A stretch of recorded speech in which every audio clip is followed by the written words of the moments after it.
Bismillah, walhamdulillah, wala haula wala quwata illa billah, wassalatu wassalamu ala rasulillah, amma ba'd. Ma'asyiral muslimin rahimakumullah. Marilah kita senantiasa memanjatkan puji syukur kehadirat Allah SWT yang telah melimpahkan rahmat dan hidayahnya kepada kita semua, sehingga pada sore hari ini kita masih tetap diberi kenikmatan berupa kesehatan, Islam dan iman.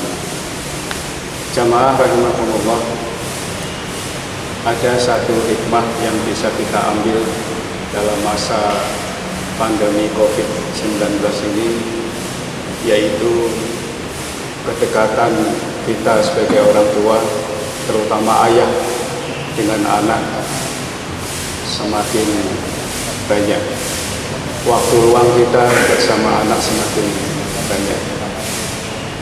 Kalau saya baca beberapa waktu yang lalu sebuah artikel dari Bapak Miftahul Huda, seorang pemerhati pendidikan anak atau motivator pendidikan anak.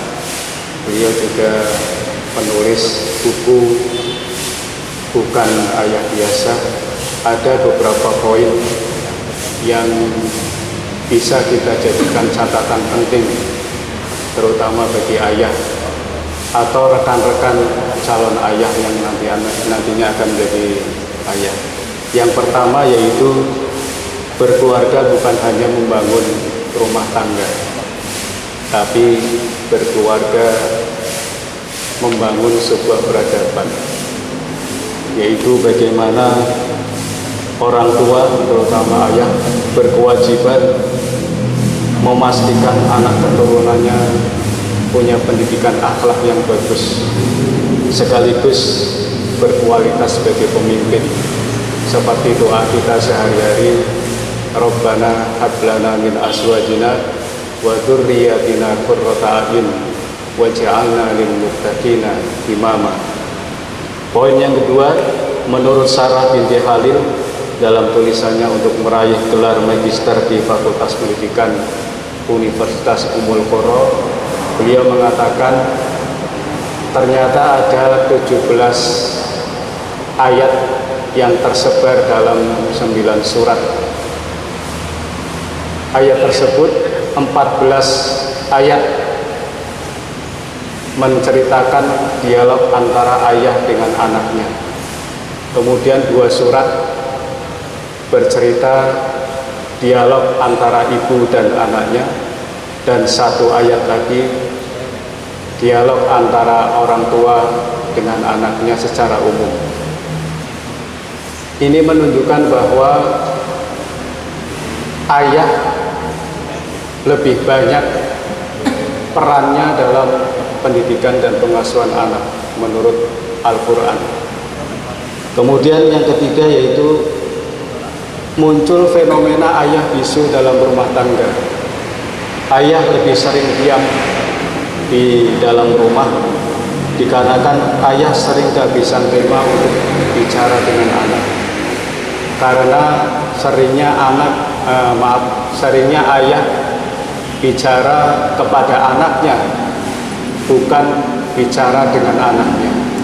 Artinya ayah lebih dominan bicara dengan anaknya tanpa memberi kesempatan anak untuk bicara dengan orang tuanya, khususnya dengan ayahnya. Kemudian poin yang keempat yaitu ayah susah membedakan antara tegas dengan galak. Nah, ini yang menjadi catatan buat kita.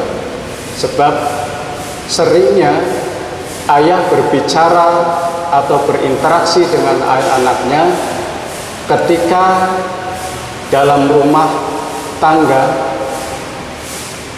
Ayah sering bicara dengan anaknya ketika anaknya dalam masalah, atau ketika rumah dalam konflik. Ayah baru bicara dengan anaknya. Oleh karena itu biasanya anak menganggap ayahnya suka marah, ayahnya galak dan sebagainya. dikarenakan minim komunikasi antara ayah dengan anaknya. Kemudian poin berikutnya, menurut Ibu Eliris Marmusa, seorang pemerhati kenakalan anak, menemukan fakta bahwa ternyata sangat banyak anak-anak kita yang berayah ada, berayah tiada. Artinya apa? Ibu Eli berkesimpulan bahwa mengapa anak-anak sekarang nakalnya kelewatan? Sebab sekarang ini Indonesia is the fatherless country, kata beliau. Artinya Indonesia bukanlah negara janda, tetapi ayah hanya hadir secara fisik saja, tidak hadir secara emosional dan spiritual. Kemudian poin berikutnya, menurut Ben Ripiller, seorang peneliti dari Amerika Serikat, menyatakan waktu efektif antara ayah dan anak ternyata hanya 19 menit per hari, atau hanya dalam masa libur saja. Dan ini tidak digunakan oleh ayah dengan sebaik-baiknya untuk berkomunikasi dengan anak-anaknya. Kemudian yang terakhir, poin yang bisa kita buat catatan, Ibnul Qayyim dalam kitabnya yang berjudul Tuhfatul Maudud berpesan, jika terjadi kerusakan pada anak, penyebab utamanya adalah ayah. Sebab kenapa? Sebab seorang anak bernasab pada ayahnya, tidak bernasab pada ibunya. Ini menunjukkan bahwa pada siapa nanti Allah di yaumul hisab nanti minta pertanggungjawaban soal pendidikan dan pengasuhan anak di dalam rumah tangga.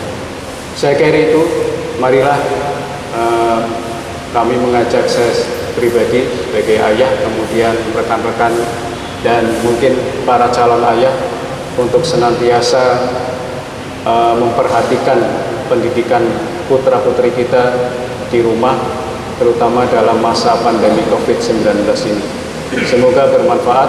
Mohon maaf. Wassalamualaikum khairat. Assalamualaikum warahmatullahi wabarakatuh. Innallaha wa malaikatahu yusalluna